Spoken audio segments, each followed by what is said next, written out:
All right, let's dive into one of the most consequential military campaigns in all of history, Julius Caesar's epic 8-year war to conquer Gaul. Now, this was so much more than just a series of battles. This was a conflict that literally redrew the map of Europe and put Rome on the fast track to becoming an empire. So, how did it all go down? Even Caesar himself, in his own writings about the war, knew what he was up against. He made it clear he wasn't just marching against some disorganized mob. He described the tribes he was facing as the absolute fiercest in a land that was already famous for its warriors. This was never going to be an easy fight. And that's the big question, isn't it? How on earth did one Roman governor, with just a handful of legions, manage to take down hundreds of independent, battle-tested tribes scattered across a massive territory? We're talking about the size of modern-day France here. See, to really get why this all happened, you have to understand the man in charge and the political snake pit he came from. This war wasn't really about protecting Rome's borders. No. This was about pure, uncut, personal ambition. Back in the late Roman Republic, if you wanted to get to the very top, the road went through the battlefield. It's as simple as that. A general who won a big war didn't just come home to a parade.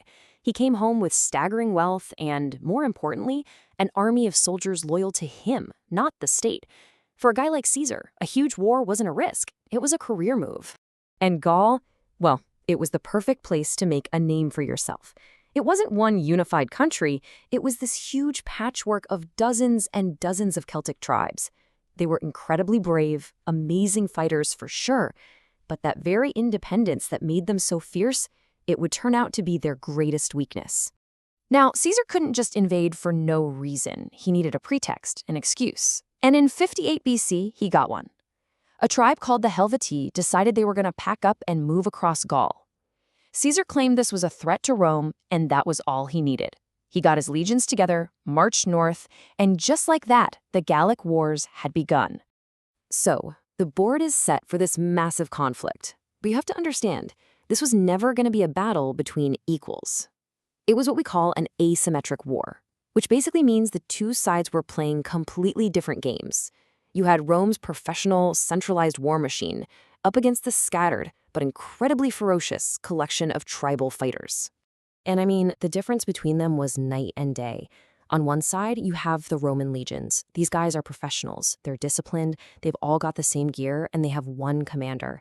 And, this is huge, they were absolute masters of engineering.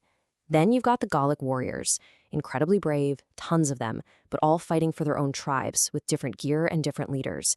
It was that division that Caesar was going to exploit again and again.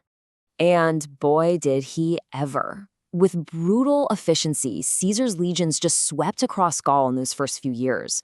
He smashed the Helvetii, he took down the powerful Belgi, and he even did things no Roman had ever done before, like building a bridge across the Rhine into Germany and sailing across the Channel to Britain. Back in Rome, his name was becoming legendary. But just when it looked like Gaul was totally beaten, the war entered a whole new, much more dangerous phase. The tribes, facing total destruction, finally did the one thing that had been impossible for centuries. They found one leader to unite them all. His name was Vercingetorix. He was young, he was charismatic, and he understood a simple, powerful truth. The only way they could ever beat Rome was to stop fighting as separate tribes and start fighting as one people. He put together the biggest, most organized rebellion of the entire war. And his strategy was brilliant and absolutely brutal. He decided to hit Rome's greatest strength, its amazing supply lines, and turn it into a weakness. They started burning their own towns, their own fields, everything. The plan was to deny the Roman legions food, to starve them out deep inside enemy territory. For the very first time, Caesar was actually on the defensive. And so after 8 years of this brutal, grinding war, it all came down to this, one single epic battle. The entire fate of Gaul will be decided at a hilltop fortress called Alesia. So Vercingetorix and his army hole up in this fortress, and what Caesar does next is it's one of the most incredible things in military history. Instead of a head-on attack, he uses his engineering advantage. His men build an 11-mile wall facing inward, completely trapping the Gauls. But then, he hears a massive Gallic relief army is on its way. So what does he do? He builds a second 13-mile wall facing outward to protect his own army. Just Picture it. His legions were now trapped in the middle, sandwiched between two enormous armies, and outnumbered on both fronts. And yet, this is where the Roman army showed why it was the best in the world. They were attacked from both sides at the same time by wave after wave of Gauls. But their discipline, their training, and those incredible fortifications, they held. It was an impossible situation, and they held the line. Inside Alesia, things were grim. They were starving to death. With the relief army beaten back, Vercingetorix had a terrible choice: fight to the bitter end, or surrender and save his people from being wiped out. He chose to surrender. In this iconic moment, he rode out, threw his weapons at Caesar's feet, and the great Gallic revolt was over. The fall of Alesia meant the end of a free Gaul, but the consequences of this one victory would send shockwaves far beyond its borders, eventually shaking the very foundations of Rome itself. Really, you can boil the aftermath down to three massive outcomes. First, Gaul gets absorbed into the Roman world, changing its culture forever.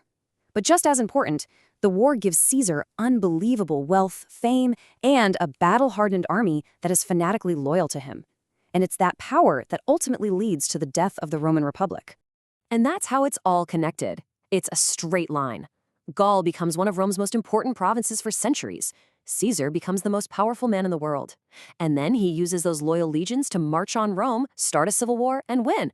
The conquest of a foreign country led directly to the end of his own government. Which leaves us with a really fascinating question to think about.